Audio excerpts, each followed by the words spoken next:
with me ako kasi may swimming kami. Hinaan mo yung cellphone mo, te. So guys, nakapag-sunscreen na ako. Next ko na lang yung foundation. So yan, ilagay ko na. I-blend na natin.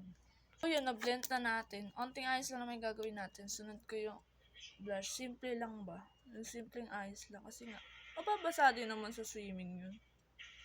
Diba? Ilagay na natin.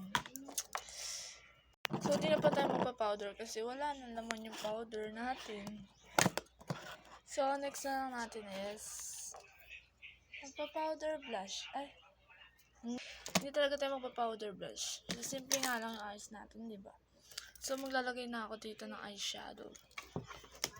Eyeshadow. O, di ba? Nalaglag pa ang bobo. So, let's go. So, nakapaglagay na nga tayo. Next natin, highlighter. Basic lang highlighter na yan eh. Kasi ginaganyan ko lang yan. Oh, tapos na. Hindi na din ako naglagay ng contour. Simple nga lang kasi. Basta napaka-simple lang ang ayos natin today. So, maglalagay na ako ng highlighter dito. Highlighter. Maglalagay lang tayo ng highlighter sa ano ng mata ko. Para may pampakinang din yung mata ko na para ba. Hate na hate kaya ng mga kasama ko dito highlighter sa mata ko. Ewan ko ba kung bakit, pero ako gandang-ganda. Anong magagawa nila? Ako yung may-ari ng ano ko, mukha daw kasing ano. Muta na silver. Ano daw? Mag-eyeliner na nga pala tayo. So, tapos na tayo maglagay ng eyeliner. Next na natin eh, itin yung pilikmata kasi magkakabit tayo nito. Yes. So guys, tapos na natin kabitan tong sa kabila. Dini naman. 'Di ba ang ganda? So guys, tapos na natin kabitan yung dalawa. Parang ang kapal ng highlighter ko dito. Yan. 'Di ba ang ganda? So magigit na lang tayo kasi nga simpleng ayos lang ba.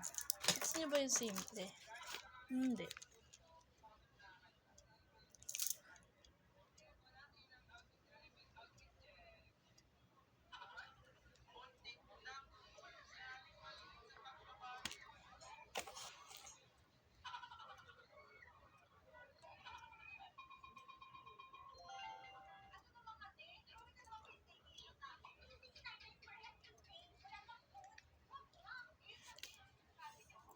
Hindi talaga natin kakainin yung lip tint. So guys, tapos na ako. This is the final look. So guys, this is the final look. Babush!